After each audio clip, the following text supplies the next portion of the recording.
Election commission का जो काम है, समोसों की कीमत है वो उसकी सेट हो रही है, ये हम देखते आए हैं, और ये रविश रुक रुक नहीं रही। नाम चेहरे बदल जाते हैं, कोर्ट्स बदल जाती हैं, तरीकाकार वही रहता है, जिसको जुडिशलाइजेशन ऑफ पॉलिटिक्स या politics of politicisation of judiciary कहा जाता है। ये उसी का शाखसाना हमें तो दिखाई देता है। बहरहाल हम इस पे जी, मैं आते हैं। अहमद, आपसे एग्री कर रहा हूँ। शुक्रिया शुक्रिया इदरीस भाई। तो मुझे अहमद, इजाजत दीजिए कि असद आप मैं अहमद तो यही कॉमेडी हूँ, फिर आप बिल्कुल आप यही जो फरमाइएगा नुक्ता बिल्कुल। उठाया है, जी जी जी, मैं बिल्कुल मुख्तसरन कि ये जी ताखीर हो गई, डिटेल्ड वर्डिक्ट नहीं आया, ये बिल्कुल दुरुस्त है। असल में ये जो ट्रेडिशन हमारे यहाँ पनप गई है कि शॉर्ट ऑर्डर्स के जरिए आप पहले ऐलान कर दें, फाइंडिंग्स दे दें, और रीजनिंग जो है वो बाद में दें। मेरा हाँ ख्याल है ये गलत एक रवायत है, जो कि जिसको क्वेश्चन सवाल नहीं जिस पर उठाया जाता। लेकिन जी, इसके सवाल ही अलावा जी हमारी जुडिशियल जो हमारी प्रैक्टिस की आपने बात की ना, उसमें बड़ी प्रॉब्लम्स हैं। हमारे हाई कोर्ट लेवल पर हियरिंग्स हो जाती हैं और 6 6 महीने, यकीन कीजिए ऐसा होता है, फैसले नहीं आते। अभी high court, Islamabad high court में दिसंबर में एक हियरिंग हुई और उसके 6 महीने बाद तक हमारा फैसला नहीं आया, बिल्कुल 6 महीने के बाद आया। तो बिल्कुल। ये बड़ा सीरियस जो बीमारियां हमारे निज़ाम को लाहक हैं, उनमें से एक बड़ी अहम बीमारी ये भी है। और इसमें जुडिशल बहुत पॉलिटिक्स का बड़ा अहम रोल है, जैसा कि आपने कहा। जी बिल्कुल। और बैरिस्टर अहमद हसन शाह से पूछते हैं, चूंकि वो इस्लामाबाद हाई कोर्ट से भी डील करते हैं, इसलिए इनका कसूर है कि ये प्रेशर नहीं डालते जजों पे। जी अहमद हसन साहब, आप जी पहले ये इलेक्शन एक्ट अमेंडमेंट पे बात करते हैं, फिर दूसरी ये जजमेंट की ताखीर वाला बड़ा अहम इशू है जो असद कह रहे हैं ना, कोई आप सब ने आई एम श्योर सफर किया होगा। जी अहमद। जी रजा, बहुत बहुत शुक्रिया, थैंक यू। और आपने मुझे मधुवाज किया और इतने मेरे जीरक वकला बरदरान के साथ किया, और बड़ी सीरियस गुफ्तगू है। एक बात का मुझे एहसास है कि आपके जो नाजरीन हैं, आपके सामाईन भी हैं, वो वकला नहीं हैं। तो तीन वकील जो हैं वो अपनी वकालत की जो है अल्फाज पेचीदगियां। हैं या जार्गन है, उससे मैं तो कम से कम कोशिश करूंगा थोड़ा सा इज्तनाब करूं। तो मैं चलिए। आपके जो नाजरीन है उनके लिए खुलासा ये देना चाहता हूं कि ये जो एक्ट है, इसके 5 वाजे फीचर्स हैं जो मुझे नजर आए। इसका पहला सबसे अहम फीचर वो है जो असद ने भी जिक्र की और इदरीस ने भी बताया। ये यकीनन एक ऐसा कानून है, ऐसी अमेंडमेंट है जिसका रेट्रोएक्टिव ऑपरेशन है। और ये वाजे तौर पे कहता है कि ये 2 अक्टूबर से 2017, जो कि वो तारीख है जब इलेक्शन एक्ट मंजूर हुआ था, ये तस्वर होगा कि ये उस वक्त से ये तरमीम इस कानून का हिस्सा है। तो मेरी राय में असद, इसमें कोई भाम नहीं है, ये रेट्रोएक्टिव ऑपरेशन है। वो जो आपने एक डिस्टिंक्शन ड्रॉ की है कि कौन सा हिस्सा प्रोस्पेक्टिव, वो हम सेपरेटली डील करते हैं, लेकिन इस लॉ की मंशा वाजे है कि ये रेट्रोएक्टिव ऑपरेशन इंटेंट से आया है। दूसरा इसका बहुत ही अहम पहलू जो मुझे नुमाया नजर आता है वो ये है कि इसका मकसद है कि इसने सुप्रीम कोर्ट का जो 12 अक्टूबर का शॉर्ट ऑर्डर है, उसके 2 इफेक्ट्स को नलिफाई करना। एक है सेक्शन 66 का, जिसकी तरफ इदरीस साहब ने अभी निशानदेही की, और दूसरा है 104। नाजरीन के लिए यह वजाहत करता चलूं कि सेक्शन 66 में 2 पहलू हैं। एक वो पहलू जिसका जिक्र हुआ कि सर्टिफिकेट पार्टी ने देना है, लेकिन उससे पहले जो कैंडिडेट होता है वो अपना सिंबल लेने से पहले वो ये दावा करता है कि मैं फला पार्टी से मंसूब या मुंसलिक हूं। और इस दावे की तायीद में कानून ये उससे दरकार रखता है कि वो एक सर्टिफिकेट लेकर आएगा जिसको टिकट वगैरह कहा जाता है। तो ये जो एस्पेक्ट है, इसको वाजे तौर पर ये कानून हिट करता है। और इसी तरह जो दूसरा एस्पेक्ट है वो पार्टी लिस्ट है जो रिजर्व सीट के लिए जमा करानी है 104 में। तो ये मुझे तो सेकंड पॉइंट बड़ा वाजे आता है। इसका तीसरा अहम पहलू ये है कि ये 3 एक्सेप्शंस क्रिएट करता है ये कानून। 2 एक्सेप्शंस ये क्रिएट करता है सेक्शन 66 के हवाले से, और एक एक्सेप्शन ये क्रिएट करता है सेक्शन 104 के हवाले से।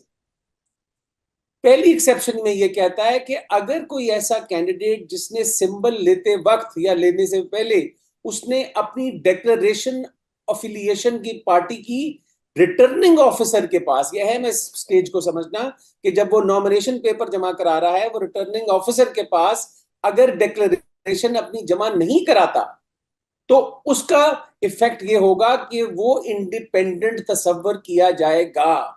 ये पहली एक्सेप्शन क्लैरिफाई करता है, जिसको इदरीस साहब रूल्स के हवाले से कहते हैं कि पहले थी और ठीक है, आई एग्री, बट ये वाजे कर देता है, इसको एलिवेट कर देता है इसका स्टेटस सो टू से, कि फ्रॉम अ प्रोविजन जो कि रूल्स में मौजूद थी अब वो कानून का हिस्सा बन गई है।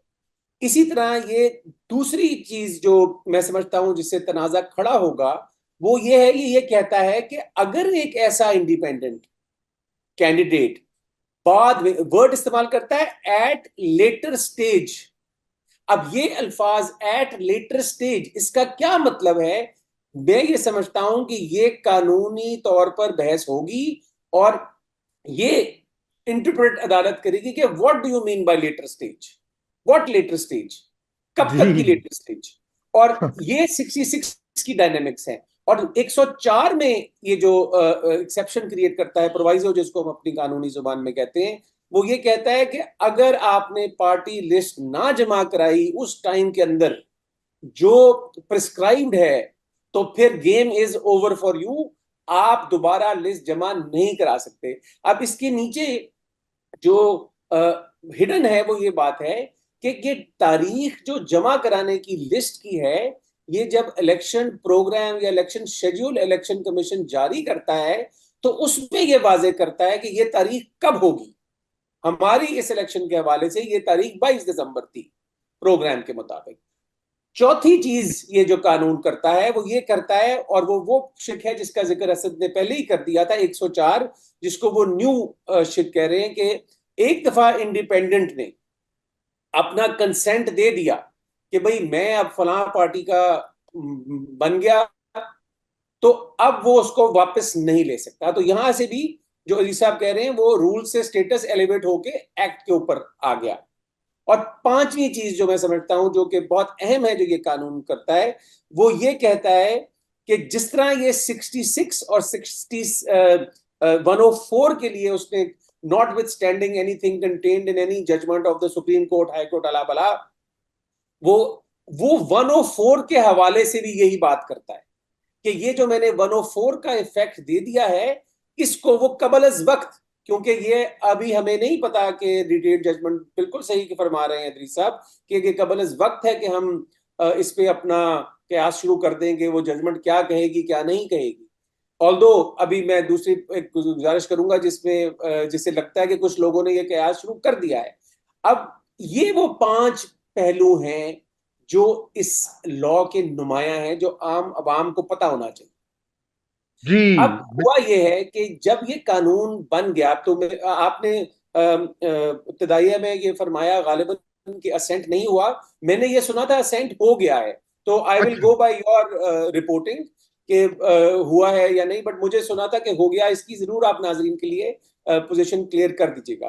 But regardless of the fact ये बात दुरुस्त है कि असेंट से पहले दरखास्त दायर हो गई थी, और आपको ज्यादा दिन नहीं हुए, आपको याद होगा कि ये भी पहली दफा ऐसी पिटीशन नहीं हुई जब ये प्रैक्टिस प्रोसीजर का कानून बन रहा था, तब भी ये ऐसा हुआ था, प्री असेंट पिटीशन आई थी। तो this is probably the second time this is happened.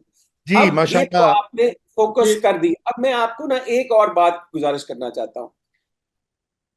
हम सुप्रीम कोर्ट, हाई कोर्ट के हवाले से मीडिया के ऊपर एक, मैं तो कहूंगा एक गेम चल रही है, और मैं इस गेम का नाम है जो देना चाहता हूं है द गेम ऑफ जजिंग जजेस।